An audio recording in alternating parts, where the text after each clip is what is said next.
I'm Chris Nelson. I knew. I was scared to come over here, Chris. I left TV news and weather to go on an adventure and find interesting people. A town isn't just a town on a map. It has stories to tell. Downtowns to see. Just where I'm at, I am in Norris Springs, Iowa. And people to meet.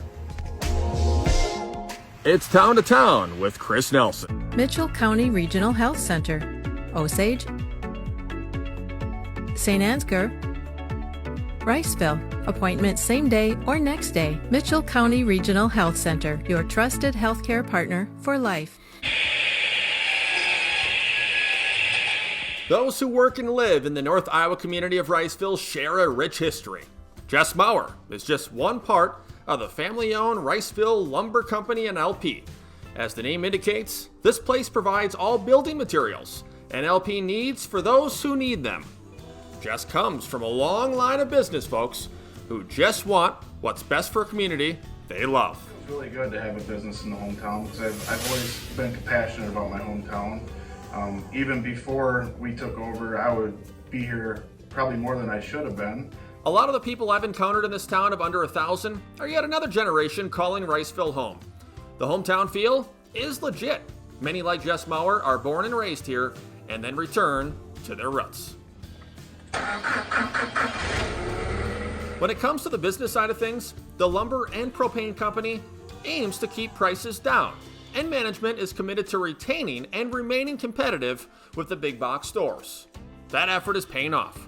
Jess tells me they just completed a building expansion this past summer on a structure that's been around since the early 1900s. And the service, well, let's just say it's above and beyond, especially for some of their most loyal customers. Well, we try to help them out with their tanks. It's hard for them to tread through the snow and get to their tanks to monitor them. So through, I think it's November through March, we watch their tanks for them. We check them once a month. We top them off and keep them full. Here at Countyline Locker, it was ultimately the community that cared for them. They've never forgotten that. You see, several years ago, there was a devastating fire and the townspeople came together in a show of support.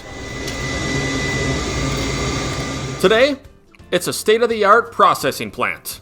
You get your regular customers, but then just to get to know some of the older people in town and some of the things they'll say, just like one little lady comes in and gets her SOS, and she's got to have it, and it's just funny. You know what she comes in for? She's coming in for her dried cured beef. And another gentleman, Tom, comes in for sharp cheddar cheese, bratwurst, and he wanted to get sharp cheddar cheese, so we got it for him. Then we started getting, then he asked for mozzarella cheese, and he'll buy it a pound block at a time. We'll cut off just because he wants to get it locally. If you get it, I'll get it here. So I get it, and a lot of people ask for stuff, and we'll get it in. It's not just custom slaughter, but processing. There is every kind of meat you could want, and products you didn't even know you wanted. If they don't have it, you can bet they'll do what it takes to get it. Specialty stuff too. 10-year cheddar. 10-year cheddar. 10-year-old cheddar cheese. Woo! And the fun stuff too, right? I see you have jerky, you have salami, you have beef sticks, you have, there's everything, bacon, there's anything and everything. Bacon is big. Bacon is big? Bacon is big and the meat sticks are big, and it just, between the meat sticks and bacon and just a lot of the little stuff, it just, a little bit of everything. And bananas. Bananas. People come here to get their bananas. A year ago at this time, I couldn't sell a banana to save my life. And now, after 1 week, I think I carried in over 50 pounds of bananas. Keeping Countyline Locker relevant in an ever-changing world, in a community that seems focused on keeping traditions and preserving the town they know and love. Like home is too. You know everybody and everybody's tied together, and I've lived here long enough not long enough, but I got a pretty good idea who belongs to who and what the family ties are. The family ties and roots run deep for Steve Eastman. Steve and his family carry a strong entrepreneurial spirit, working in various trades in Riceville. We're talking with him at Farmers Feed and Grain. It will be 60 years of operation, at the egg site next month. And for Steve, well, let's just say he's been around the operation since he was 10. He's learned a lot since then.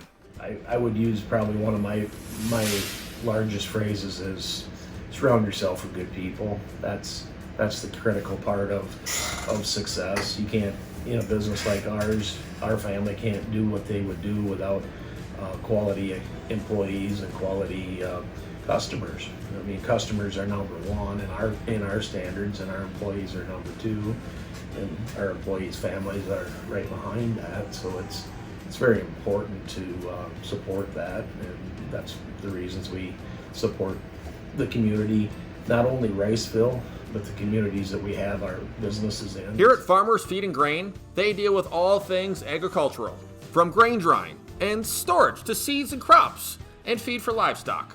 And the goal here, to continue to evolve with the times. You know, with the technology that's taken place and the productivity, it's very unprecedented what that future will look like. You know, there's a lot of what ifs in agriculture, from the productivity, genetics. We've taken ourselves. My first crop that I raised was 1987, and I raised 110 bushel corn on that same farm. In 2017, I raised 240 bushel corn. So the technology and the genetics and the productivity have really escalated. It becomes now how do you market, how do you manage that risk for that future? It isn't Steve and family's only site in town. There are other locations throughout North Iowa and other pursuits, like here at the 10th Hole Bar and Grill. It's where you'll find his wife and business partner, Deanna. It's a recreational spot out here on the golf course. It's been here since the 60s. It's known by generations that to come back here. We've had a number of people come back and visit. It's become a destination in the tiny town, a place to gather with friends and family for a good time and good food. It sits on a 9-hole golf course built in the 60s.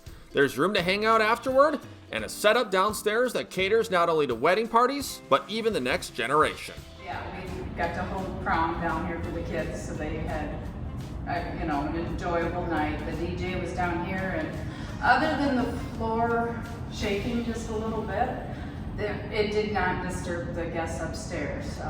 So it was pretty well soundproof. There's not only the bar and grill, but also the 10th Hole Inn and Suites. Yeah, you're not closed up and it doesn't feel like a hotel, but yet you can go downstairs, you can golf, you can have a drink, and you can eat some really good food. Right. Yes. Yes. Boom, boom, boom, I'm ready. Deanna says they've had guests from 37 states and a couple different countries. It's an appealing stop for those lucky enough to make a stop in Riceville. And all that it offers doesn't go unnoticed by those who visit. Well, there's some people you just wondered how they picked coming to Riceville, and the story behind how they got here. I had one guest, he's actually from Russia that stayed here, and he says if I can figure out my work to be stable here, I will be back and live here in Riceville. It's just like, he said, you have everything that you need here.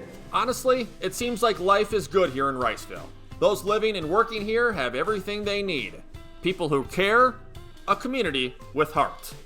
From this town to town, I'm Chris Nelson. Keep looking up, and God bless.